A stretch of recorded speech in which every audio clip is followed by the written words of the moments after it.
The Horn of Iggwilv pierces the heart. Look over your shoulder before you start.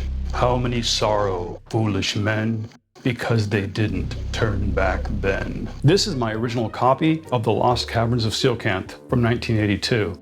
The cover art by Errol Otis immediately identifies this as a classic. The adventure was ranked the 22nd greatest D&D adventure of all time by Dungeon Magazine, number 116, from November of 2004. To put that into some perspective, the Forgotten Temple of Therisden is ranked 23rd. The adventure was so special to me, with such fond memories, that it was one of the topics I knew I had to cover when I began uploading public videos in the spring of 2023. And now you can get the 5e version of Part 1 for free on D&D Beyond in anticipation for their Quest from the Infinite Starcase, which is an adventure anthology coming out in July. If you wonder why my pronunciation is a bit different than pretty much everyone else, including WotC, that's because I guess they don't understand Eastern European languages. Maybe WotC should have asked Emily Radikowski for some tips on that. Based on the Polish language, Tsjocanth would be pronounced Tsjocanth or Tsjocanth, and I use the latter with the TH. We may also support this pronunciation by the name of her daughter, Drelnza, which has a Polish equivalent, and the fact that the inspiration for Iggwilv comes from Eastern European folklore. Now, full disclosure, I'm terrible at pronouncing even real words in my native English, and a Polish-speaking person would likely laugh at the sounds coming out of my mouth. So if you really want a perfectly accurate pronunciation of this word, find somebody who speaks Polish and ask them. But I can absolutely guarantee that what I'm saying is closer to what Gary had intended.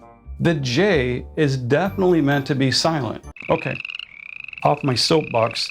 I mean, for now, right? I won't be giving you a walkthrough here, describing every trick and trap. However, beyond this point, the video may contain some spoilers for the adventure. If you intend on participating in this adventure as a player, you might want to go watch a different video on my channel, or risk angering your already overworked DM. Hey, did you hear that? Your DM is overworked. Nearly a century ago, the Archmage Iggwilv sent her evil minions to conquer the lands around her abode. So successful was she that the marches of Perenland were subjugated for a decade, and great indeed was the loot brought to Iggwilv's lair in answer to her insatiable demands for treasures. Legend states that the Archmage gained much of her prowess from discovering the Lost Caverns of Tsjocanth, wherein was hidden magic of unsurpassed might. It is certain that Iggwilv ruled her domain from these caverns. There she also conducted arcane experiments and rituals trying to further increase her powers. These experiments were her downfall, for during one she accidentally freed the demon Grazit, whom she had imprisoned and forced into servitude. There was a terrible battle, and although the demon was forced to flee to the abyss, Iggwilv was so stricken from the contest that her powers and strength were forever lost. With the wane of her evil, Iggwilv's realm was sundered. Her former henchmen and slaves stole her treasure and scattered to the four winds in the face of enemy armies. The Archmage, however, used the last of her power to prepare a hiding place in the caverns for her remaining wealth. Legends say that this included several tomes of great power and the fabled lamp called Daud's wondrous lanthorn. What else might be hidden, no one knows, for no one has yet discovered Iggwilv's hoard. That Iggwilv is long dead and gone cannot be doubted. Until recently, though, the stories of her secret cache of treasure in the Lost Caverns of Tsjocanth were regarded as another grandfather's tale to amuse the younglings. Cartloads of tapestries and rugs, statues, and rare art objects have been recovered over the years, as well as chests of precious metals, sacks of coins, and coffers filled with gems and jewelry. It was believed that all her treasure had been looted and that no magic or wealth remained. However, recent investigations have indicated that the magical lanthorn did exist and that Iggwilv possessed it. Iggwilv's lair was definitely located somewhere between the gorge of the Velvediva River and the hills east of the town of Krestenbul. The realms of Ayuz, Perenland, and Ket have sent expeditions into the Aten Mountains seeking the exact location of the caverns. The few that have survived have all failed. The Lost Caverns of Tsjocanth was written by Gary Gygax, published by TSR in 1982. and based on his adventure from 1976's WinterCon 5 gaming convention, where the spelling was slightly different with an O rather than an A, making it Tsjocanth instead of Tsjocanth. A tournament module is an adventure specifically created and designed for organized play events or competitions. These adventures provide a structured and balanced experience for players participating in tournaments where they often compete against each other or work together to achieve specific goals within a set time frame. The first edition AD&D adventure was intended for 6 to 8 characters of 6th to 8th level, but we are told it can be challenging for characters as high as 10th level. I would add that it is something of a meat grinder, so only the smartest and strongest will survive. The adventure is also presented with box text. This was the text meant to be read by the DM directly to the players. In the original tournament version, Iggwilv was a male archmage who died at the hands of the demon Grazit. And yes, this is where we were first introduced to both Grazit and Iggwilv, the mother of witches, who you might know today as Tasha. Look for my complete Iggwilv lore video, as well as my separate Tasha versus Iggwilv controversy videos when they are available. The AD&D adventure was later linked to 1982's The Forgotten Temple of Tharizdun, which I covered previously on this channel. Additionally, you'll find numerous videos here covering different aspects of the adventure and its supplemental booklet. From the lore of witches, vampires, the gruesome Bodok, the serpentine Behir, and my complete Grazit video, to name a few. Which brings us to the real reason this adventure is so important, and why we all loved it so much. Monster Manual 1 was published in 1977, the Fiend Folio in 1981, and the Monster Manual 2 in 1983. All for first edition AD&D. This means anything being published in 1982 that had new monsters was like finding fresh water in a desert. We were desperate for new monsters, and the Lost Caverns bridged the chasm between Fiend Folio and Monster Manual 2, making it an important and well-received addition to the game. I was originally working on a video for this adventure last year, but then I remembered, you know what? This adventure isn't actually all that good. Did you catch that? I mean, I love it. But the truth is, the adventure really isn't very good. It's a lot of caverns connected closely to one another with no ecosystem, unless you count the underground river in part 1, and nearly every chamber has super deadly monsters that show almost no interest in the inhabitants of adjacent caverns being murdered by trespassing adventurers. From the actual adventure text, it says there are no random encounters. If the party is near a lettered encounter area and making a great deal of noise, or merely waiting for more than one turn, there is a 1 in 6 chance that the monster nearby will come and investigate. It also tells DMs to periodically roll as if they were checking for random encounters, just to spook the players and keep them moving. So as much as we love this adventure, it was really just an endurance test, with each chamber being little more than a tough combat encounter introducing us to a new monster. Not to sell it short though, it does have some highlights, such as the riddles, extraplanar creatures, and teleportation mechanism.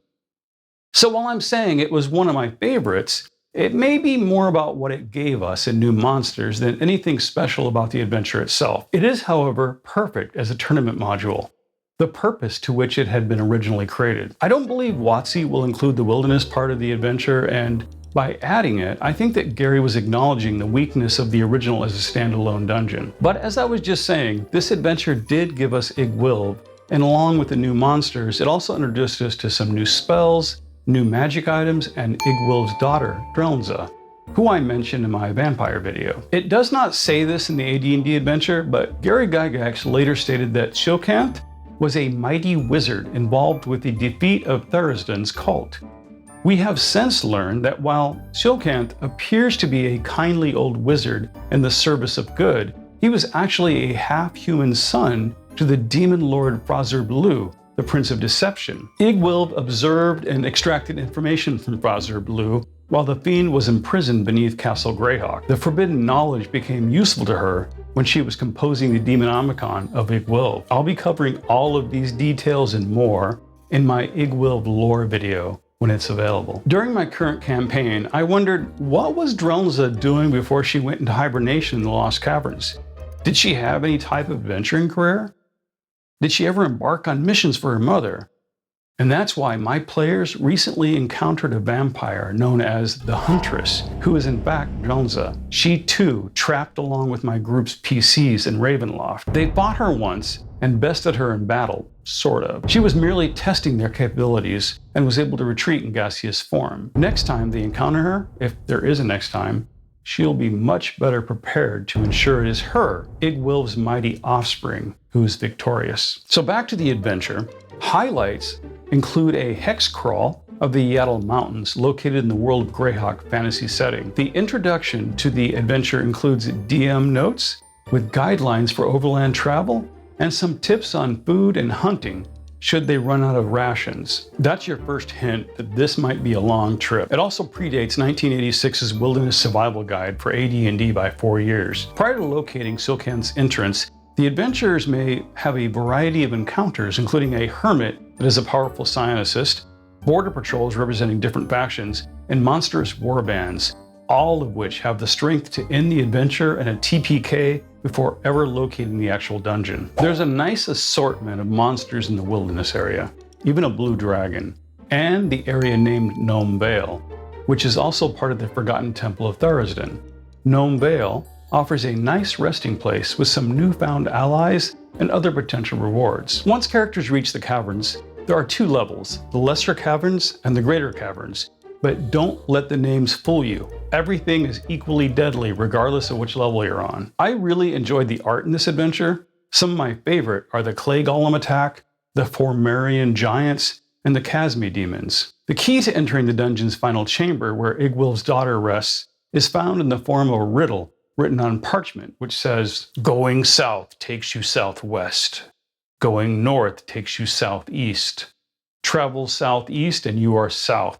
Northwest brings you north. Travel southwest. Reverse that from northeast, you go northwest." Without spoiling all of it, let's just say that teleportation is a spell in the D&D game. In the original, you could expect a lot of really tough fights, but it also had heaps of treasure, magic items, coins, you name it. More than any adventuring group could reasonably extract without extra-dimensional carrying devices. There is a copy of the Demonomicon as well as the fabled Lanthorn. There's a Minotaur maze, which is another weird part of the adventure. Oh, and did I forget to mention that your players' characters can get split up and scattered around? Now try fighting those demons alone as you search for the rest of your group. Finally, if the player's characters succeed in overcoming the challenges and reach the central chamber, they will find 21-foot tall iron doors engraved with yet another riddle. The riddle says, "Iggwilv's treasure nests within, her curse on any who disturb it. Seek no further to steal it, nor to free she who is prisoned here. For a fate worse than death is sure to come to those fools who violate this circumscribed place." And since nobody is turning back at this point, that brings us to the final boss fight. Iggwilv's ultimate treasure, which of course is her daughter, Drelnza. In canon, nobody knows who her father is. It certainly isn't Grazit. So in my own game, I have strongly suggested it is Kas, the betrayer of Vecna. Remember, Iggwilv is a lesser goddess or demigod, so she can pretty much go to any time and place she chooses. And with her long history of seducing others for her own gain, well, that just makes sense to me. I hope you'll check out my full Tsjocanth playlist and keep checking back as I added to it with coverage of the most interesting monsters introduced in the adventure's original publication. Also, my complete Iggwilv lore video is planned before the release of WotC's Quest from the Infinite Starcase in July. Keep checking back as I cover the other adventures found in that book as well. As always, I'm your host, Aten, here at We Love TTRPGs, and I greatly appreciate your support in helping to keep this channel going by simply liking the video. It would be great if you left a comment and maybe even share it with others, since YouTube still resists doing that. My videos flatline like 24 hours after I release them. So anything you can do is much appreciated. Thanks for watching.